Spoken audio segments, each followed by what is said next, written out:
Okay, good evening. Welcome to tonight's share. So the first share is a somewhat of a continuation of last week, but standalone, and it's entitled Yishmael, Yisrael, and the Challenge of Tefilla.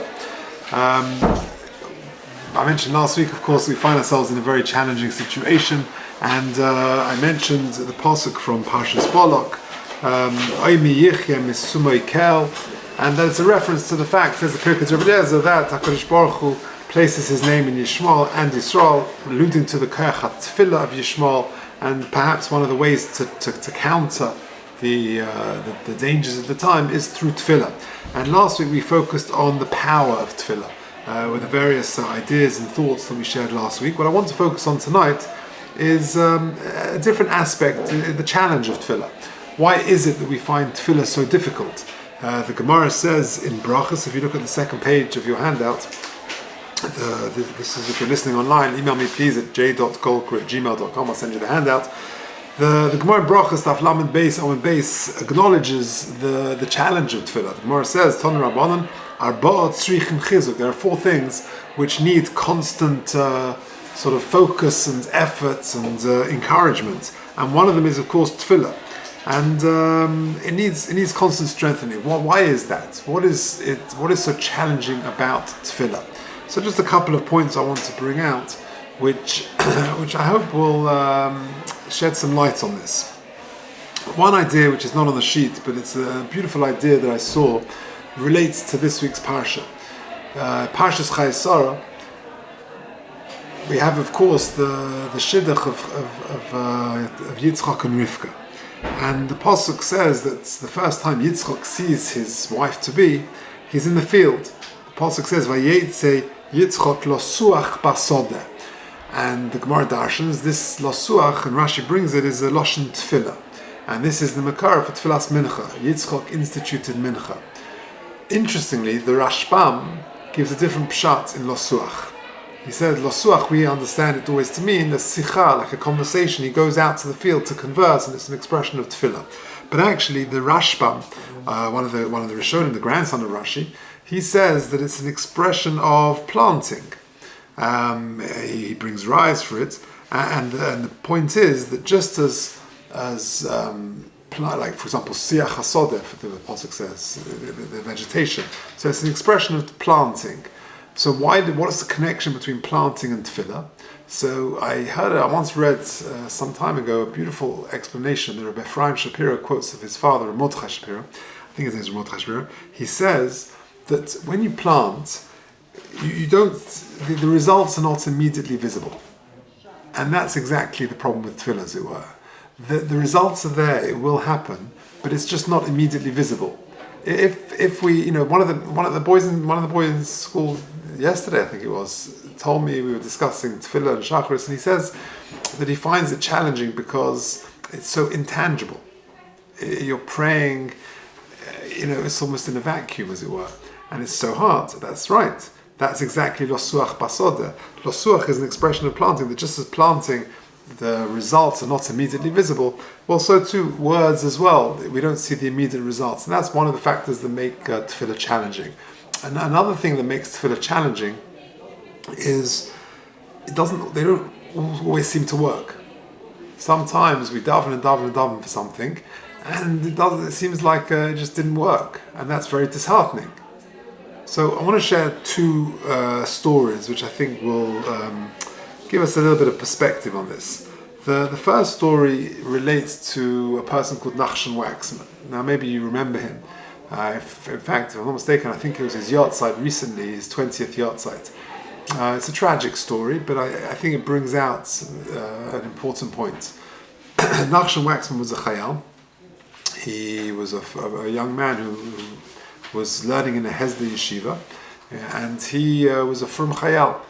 And he one day was hitching a lift, and it was just on the outskirts of Yerushalayim, if I'm not mistaken, and the car were sort of pulled up, just went a bit ahead of the group of people, and it was sound that looked like there were four Hasidim in the car, two at the front, two at the back. There was like a chumash on the dashboard, it was playing Jewish music, and he thought, great, I've got a ride. The guy in the back went out so that he would get in, And when he got in, and this guy got back in next to him, and the car speedily drove off, he realized that he's being kidnapped. And they were actually terrorists. They were not. They were pretending to be from Jews. And within about 10 minutes, they had taken him to some sort of safe house. And the ultimatum was given that if they don't release whatever it was, 1,000 terrorists, then they would kill their victim. And the word got out. This was on a Thursday. That Thursday night, 50,000 Jews descended upon the Kosel to pray for the safe release of Nachshon Waxman. And at the time, the whole Klal Yisrael were talking about it. What's with Nachshon? What's the latest, etc. The army had identified where he was. They somehow knew his location, and people were going into Shabbos not knowing what was going to be, because I think the cutoff, the deadline was 8 p.m. on that Friday night. And the army attempted a rescue mission. Sadly, it was not successful. And not only did Nachshon Waxman, it was ill-fated from the beginning, because it was booby-trapped, and it sadly did not work, and he lost his life. And one of the commanding officer who was leading the rescue mission also lost his life. So it was a very tragic end. On the Sunday morning, there was a big levaya. And because the whole world was talking about it, it was a particularly big, and it was a televised event. And the Rosh Hashiva was going to give a hesped. The father of Nachshon Waxman, before the levaya, went up to the Rosh Hashiva, and he said, "Look, I'm not a good public speaker. You're giving a hesped. I would just like you to say one thing in my name." Of course, what is that? He said, "Look, Klal Yisrael have got a question. How could it be that 50,000 Jews go to the Kosel on Thursday night to daven for Nachshon Waxman, and it didn't work? Their emunah may be shaken a little bit, and people will think that Tefilla doesn't work. I want you to tell them in my name that Tefilla works, but just that sometimes the answer is no. And as a good parent, we also know that sometimes the answer is no. Yes is not always the right answer. We don't know the ways of HaKadosh Baruch Hu, but the frustration is in thinking that the answer, there's no one listening, it's not happening, it's ineffective. There is someone listening," he said. "Tell Klal Yisrael there's someone listening, but sometimes the answer is no." I'll share with you just one other story that I read in Rabbi David Kaplan's book. He's got a few... I don't understand. Why did it work? I'm not saying... No, the point is that to understand that the frustration comes from thinking that they're not effective, that there's no one listening. There is someone listening. HaKadosh Baruch Hu does listen, but sometimes we have to understand that the answer is no. What you're saying is a separate nakuda, is a separate point. There's a famous Ma'aser, the Rabbi 11, the famous Tzaddik of Yerushalayim, that there was one older lady who had lost her husband, I think, or her son, I forget exactly, and Rabbi 11 went to comfort her, and she asked a similar question: "What happened to all my tears? What happened?" And Rabbi Levin, just in a very comforting way, explained that the tears never go to waste. It's like energy, it just has to be directed in a different way. Who knows where your tefillahs went? It served a benefit in some other place. In respect of what you particularly wanted, in that nakuda, in that area, the answer was no. The tefillah was never wasted, it was going to be directed in another way. Who knows where HaKadosh Baruch Hu can redirect the tefillah in the way that only He knows how. But the point is that sometimes it's not that no one's listening. It's that, of course, that sometimes just the answer is no. What happens to the tefillah? It can be it can be directed in a different way. David Kaplan's got many svarim, but there's one sefer which has got lovely anecdotes which I sometimes draw on, and he's got an anecdote which is also, I think, related to this concept, which has a bearing on this discussion. I'll read it to you. Mr. Richardson had 3 sons. The day his oldest son turned 18, a letter arrived from a law firm. "Dear sir," it began, "an anonymous donor has sent $1 million to become your sons on the day he turns 18. Obviously, this caused a big celebration in the family. The son, Tom, took the money and bought himself a sports car. 3 weeks later, he crashed it into a pole at 90 miles an hour and was killed instantly. 2 years later, the second son, Jimmy, turned 18. On his birthday, a letter arrived. Dear sir, an anonymous donor has left $1 million to become your sons when he turns 18. This time, a little more caution was exercised. Mr. Richardson put most of the money away, but Jimmy still had more money than most of his friends did. He used his money for drugs and eventually became a hopeless drug addict. 2 years later, the Richardson's third son, Peter, turned 18. A letter arrived in the mail with $1 million check. The father grabbed the telephone, called the lawyer, and said, "Thank you very much, but we're not interested." "Mr. Richardson," the lawyer responded, "your son is legally an adult. You cannot decline the money for him. I can only invalidate the donation if your son declines the money." At this point, Mr. Richardson blew his stack. "Could you please tell me who keeps sending this money?" "Yes," the lawyer answered. "Over 20 years ago, you and your business partner had a nasty split. Well, he vowed to get revenge. He made a lot of money and decided the best way he could get revenge was to give $1 million to each one of your sons on the day he turned 18. It looks like he was right."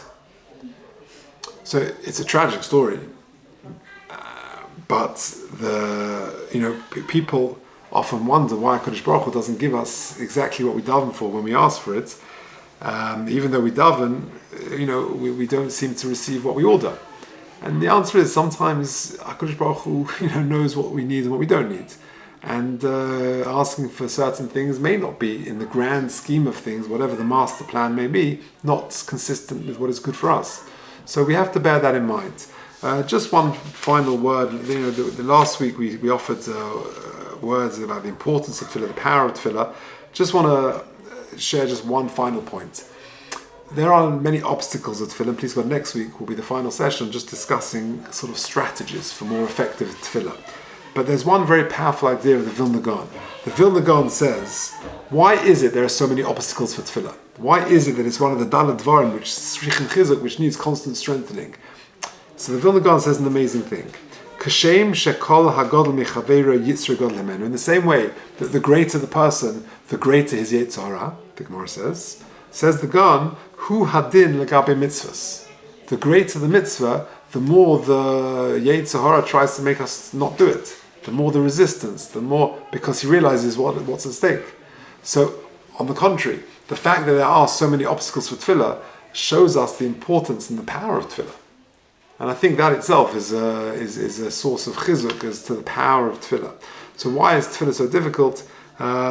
It's like I said, it's number one, the results are not immediately visible. That's lo suach basoda, says the Rashbam. Lo suach is lashon of planting. That just as planting, the results are not immediately visible. Also too with words. And also, it doesn't seem that all our tefillahs work.